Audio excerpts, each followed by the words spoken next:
కాసేపట్లో హైదరాబాద్కు ఎమ్మెల్సీ కవిత శంషాబాద్ ఎయిర్పోర్టుకు తరలివచ్చిన బీఆర్ఎస్ శ్రేణులు.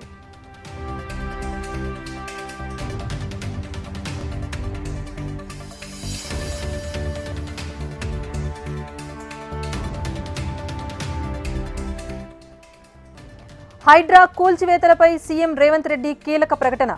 కబ్జాలకు పాల్పడిన ఎవరిని వదిలిపెట్టబోమంటూ వార్నింగ్.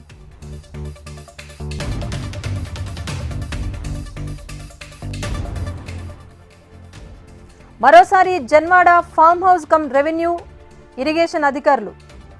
భూ కబ్జాపై మరోసారి సర్వే నిర్వహించనున్న అధికారులు.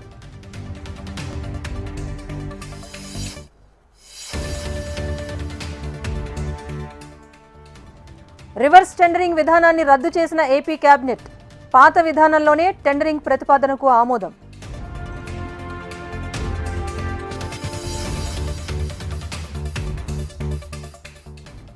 వైసీపీకి కీలక నేతల షాక్. టీడీపీలో చేరేందుకు సిద్ధమైన మోపిదేవి.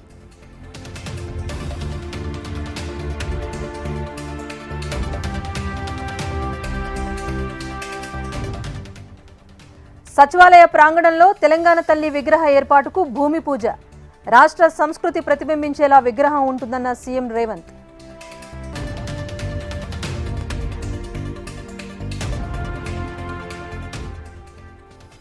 వేములవాడలో కోడి మొక్కులు చెల్లించుకున్న మంత్రి పొన్నం. పూర్ణకుంభ స్వాగతం పలికిన ఆలయ అర్చకులు, అధికారులు.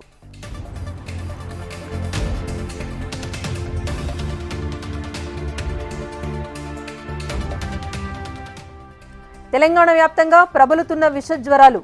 డెంగ్యూ, మలేరియా, చికెన్ గున్యా బారిన పడుతున్న జనం.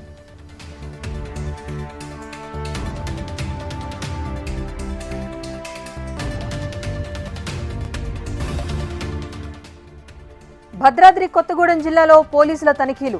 రిజిస్ట్రేషన్ పత్రాలు లేని వాహనాలు సీజ్.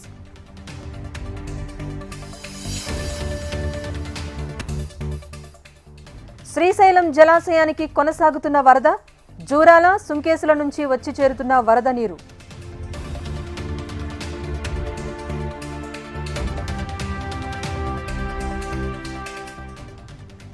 మంచిర్యాల జిల్లాలో విష జ్వరాలు. చెన్నూరులో 4 కేసుల నమోదు.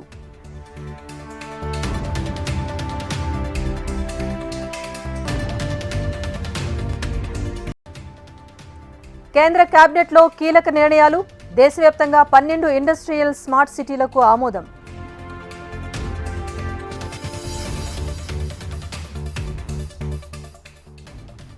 హైదరాబాద్, బెంగళూరు, విశాఖ, చెన్నై కారిడార్లు అభివృద్ధి చేస్తాం. ఏపీ అభివృద్ధికి కేంద్రం కట్టుబడి ఉందన్న కేంద్ర మంత్రి రామ్మోహన్ నాయుడు.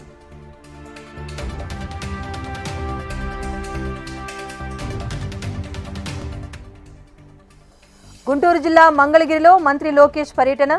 శ్రీ లక్ష్మీ నరసింహస్వామి ఆలయ ముఖద్వారాన్ని ప్రారంభించిన లోకేష్.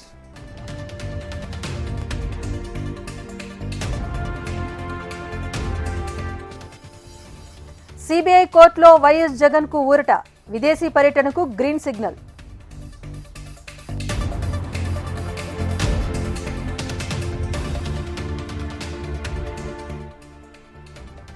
నూజివీడు ట్రిపుల్ ఐటీలో విద్యార్థుల అస్వస్థత.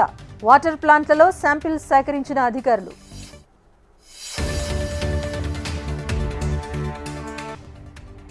నిర్మల్ పట్టణంలో బార్ అండ్ రెస్టారెంట్లో చోరీ.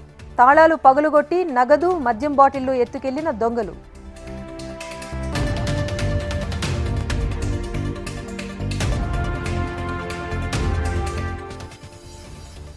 కోల్కతా హత్యాచార ఘటనపై రాష్ట్రపతి ఆందోళన. మహిళలపై నేరాలకు ఇకనైనా అడ్డుకట్ట వేయాలన్న ముర్ము.